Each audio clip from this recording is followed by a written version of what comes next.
Hi, this is Rick Day, and this is Optimum Success. Today we're in segment number 8, Strategic Planning. I can't get into great depth about strategic planning in this particular video, but I'm happy to get into more depth at a later time, or if you have our coaching services, we can get deep into strategic planning.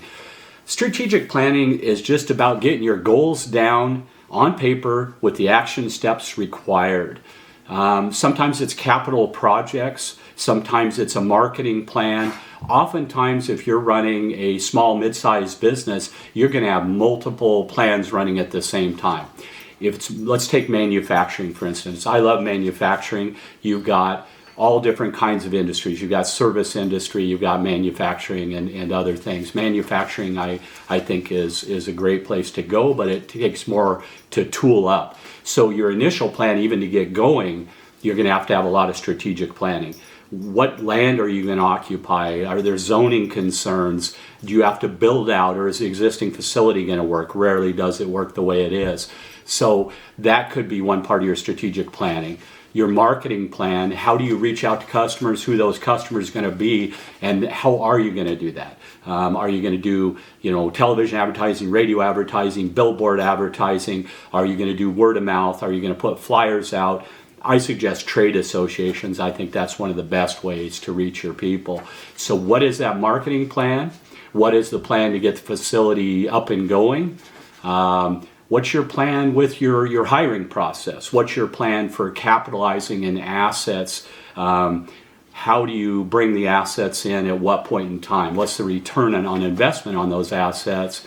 And at what time are those assets crucial to your operations, that there's going to be high enough customer demand or the labor savings make sense to bring those in? You got to write down the steps, you got to write down the timelines, and you need to know the budget and the resources that are required. Sometimes those resources are outside your own organization, such as vendors or professionals, outside services of some kind. Other times you have those resources in-house, but how does that affect your operations? I ran multiple manufacturing companies years ago, and I had to spread my talent around. Sometimes it was spread a little thin. Sometimes I wanted them to do, I might have 4 or 5 different priority projects, and then they're supposed to carry out their day job too. At times I had people tell me that I was pushing too hard or that wasn't realistic. So I've earned a few gray hairs, and the folks that work for me earned some as well. We had an open environment where we discussed these things. We had weekly operations meetings and roughly weekly meetings with the other departments as well. Department heads.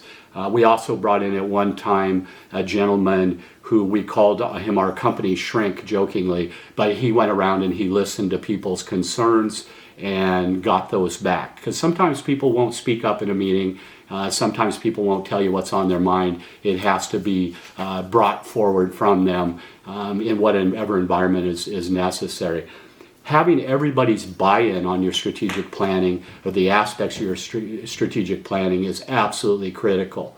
Management can have a mandate, or something might, if you're a bigger company, something might come from head office or a division chief. Those things happen. How are you going to implement those things? It's crucial to figure that out. The people needs, the capital needs, the timelines, and put it on paper. I like starting out with a whiteboard and discussing with the team the different aspects of this, the people that are involved, sometimes running it by an outside organization in what's often called a mastermind group. You're talking to other small business owners or other specialists in an area. Sometimes that's very helpful. So there's a lot to talk about in depth on strategic planning. Gantt charts are often used. What's your timelines and your critical and non-critical paths? There are many places we can go with that, but that'll be it for today.